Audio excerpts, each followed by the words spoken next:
ప్రధాని నరేంద్ర మోదీ మాజీ ఉపరాష్ట్రపతి వెంకయ్యనాయుడుతో సమావేశమయ్యారు. ఢిల్లీలోని త్యాగరాజ్ మార్గ్లోని వెంకయ్యనాయుడు నివాసంలో ఆయన కలిశారు. ఈ సందర్భంగా వారిద్దరూ జాతీయ ప్రయోజనాలపై తమ అభిప్రాయాలను పంచుకున్నారు. ఈ భేటీపై ప్రధాని మోదీ ట్వీట్ చేశారు. తాను వెంకయ్యనాయుడును కలిశానని, ఆయనతో దశాబ్దాలుగా పనిచేసే అవకాశం లభించిందని చెప్పారు.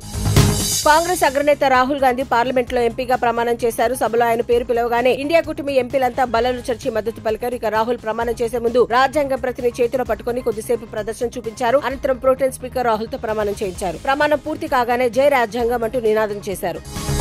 ఆంధ్రప్రదేశ్ ముఖ్యమంత్రిగా 4వసారి బాధ్యతలు చేపట్టిన తర్వాత సీఎం చంద్రబాబు తొలిసారిగా కుప్పంలో పర్యటించారు. కుప్పం బస్టాండ్ సెంటర్ లో ఏర్పాటు చేసిన బహిరంగ సభలో సీఎం ఆసక్తికరమైన వ్యాఖ్యలు చేశారు. ఇటీవల జరిగిన ఎన్నికల్లో చారిత్రాత్మక విజయం అందించారని, కుప్పం ప్రజలు తనను 8 సార్లు ఎమ్మెల్యేగా గెలిపించారని అన్నారు. మళ్లీ జన్మంటూ ఉంటే కుప్పంలోనే పుడతానని అన్నారు చంద్రబాబు. రాబోయే 5 ఏళ్లలో కుప్పం ప్రజల రుణం తీర్చుకుంటారని చెప్పారు. ఎవరైనా కుప్పంలో రౌడీజం చేస్తే అదే వారికి చివరి రోజు అవుతుందని హెచ్చరించారు.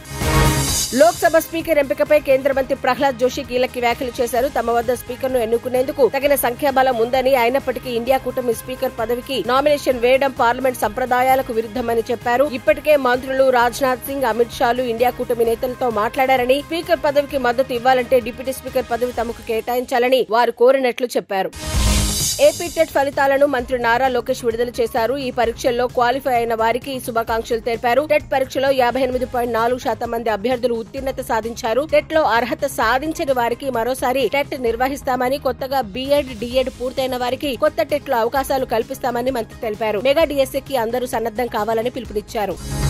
తాడపల్లి క్యాంప్ ఆఫీస్ లో జగన్ ప్యాలెస్ అంటూ టీడీపీ నేతలు చేస్తున్న ప్రచారంపై వైసీపీ నేత మాజీ మంత్రి పేర్ని నాని మండిపడ్డారు. జనం దగ్గర దోచుకున్న సొమ్ముతో జగన్ ప్యాలెస్ లు కడుతున్నారంటూ మంత్రి నారా లోకేష్ చేసిన కామెంట్స్ పై ఆయన విరుచుకుపడ్డారు. కలేజా ఉన్న నాయకుడు అయితే హైదరాబాద్ లోని జూబ్లీ హిల్స్ లో ఉన్న చంద్రబాబు ఇంటికి మీడియా టూర్ పెట్టాలని పేర్ని నాని డిమాండ్ చేశారు. అలాగే జగన్మోహన్ రెడ్డి ఇంటికి కూడా మీడియా టూర్ పెడతామని అన్నారు.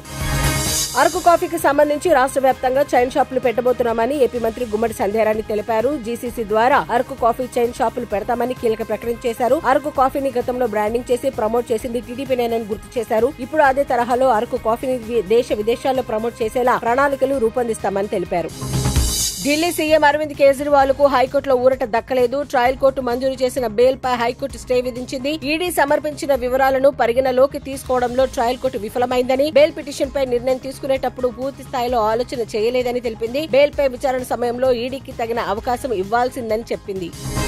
Australia star opener David Warner సంచలన నిర్ణయం తీసుకున్నాడు. అంతర్జాతీయ టీ20 క్రికెట్ కు వీడ్కోలు పలుకుతున్నట్లు ప్రకటించాడు. 2025లో జరిగే ఛాంపియన్స్ ట్రోఫీకి అందుబాటులో ఉంటారని, తన అవసరం ఉందనుకుంటే మాత్రమే ఆడతానన్నాడు. కుటుంబానికి సమయాన్ని కేటాయించాల్సిన అవసరం వచ్చిందని, అందుకే ఈ నిర్ణయం తీసుకున్నానని చెప్పాడు.